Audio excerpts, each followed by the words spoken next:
गर्मियों के दिन थे और गर्मियों की छुट्टियां भी चल रही थी। राहुल ज्योति एक शाम दोनों अपने घर के बाहर खेल रहे थे। तभी उनकी मम्मी और राहुल ज्योति जरा इधर आओ जल्दी से। तभी राहुल और ज्योति अपने घर को चले आए। जैसे ही राहुल ज्योति घर के अंदर आए और अपनी मम्मी को मुस्कुराते हुए देखकर, क्या बात है मम्मी, आप इतना मुस्कुरा क्यों रही हो? बात ही कुछ ऐसी है, तुम्हारी नानी का कॉल आया था, आज उन्होंने हमें बुलाया है, कल को हम सब नाना नानी के घर जा रहे हैं। फिर ये सुनकर तो राहुल ज्योति की खुशी आसमान छू गई।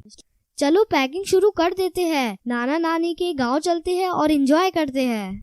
फिर क्या, दूसरे दिन सुबह सब लोग जल्दी नाना नानी के गांव के लिए निकल पड़े। राहुल ज्योति का नानी का घर काफी खूबसूरत और छोटा सा गांव था, जहां सब खेती बाड़ी करते थे और प्यार से रहते थे। राहुल ज्योति जैसे ही नाना नानी के घर पहुंचे तो उनके स्वागत के लिए नाना नानी तैयार खड़े थे। राहुल ज्योति को नाना नानी बोले, राहुल ज्योति आ जाओ, हमारे पास को आ जाओ। फिर राहुल और ज्योति नाना नानी के पास जाकर उनसे लिपट गए। फिर खास नाना नानी की बनाई हुई स्वादिष्ट खाना खाकर राहुल ज्योति ने थोड़ी देर आराम किया और फिर दोनों अपने नाना नानी हाल का मजा लूटने के लिए तैयार हो गए। ये लो, तुम दोनों के लिए मैंने खास इमली का रस बनाया है, इसे जल्दी से पी लो, इसे गर्मी में पिया जाता है। नानी की बनाई हुई इमली का रस पीकर तो राहुल ज्योति एकदम तरोताजा हो गए। फिर नानी जी ने आम के पेड़ पर एक बड़ा सा झूला टांगा। राहुल ज्योति झूले पर बैठ गए और झूला झूलते झूलते हवा में बातें करने लग गए और फिर नाना जी के साथ घूमने चले गए। और फिर रात हो गई। फिर राहुल ज्योति नानी जी के साथ रात के खाने के लिए फिर घूमकर घर लौट आए।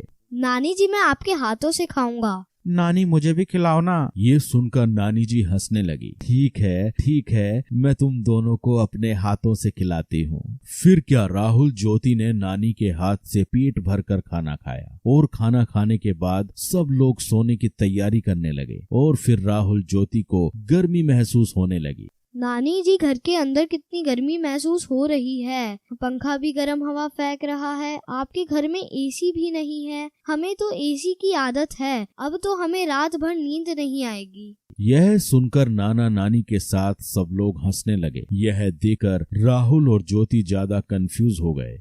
आप सब हंस क्यों रहे हो? हमने कुछ गलत कह दिया क्या? ना बेटा ना, तुमने कुछ गलत नहीं कहा। छोटा सा तो हमारा गांव है, हमारे पास एसी कैसे होगा बेटा, लेकिन हमारे पास एक ऐसा एसी जरूर है जो तुम्हारे शहर में नहीं होगा। नानी जी ने फिर जाकर छत पर गद्दे बिछाए और सोने लगे। नानी, हम भी आपके पास सोएंगे। हाँ, तुम दोनों मेरे पास सो जाओ, आओ सो जाओ। फिर क्या, खुले आसमान के नीचे थोड़ी हवा में राहुल और ज्योति आराम से नानी के पास सो गए और नानी से कहानियां सुनते सुनते दोनों को प्यारी नींद आ गई। तो बच्चों, आपने इस वीडियो में देखा राहुल ज्योति का नानी का घर।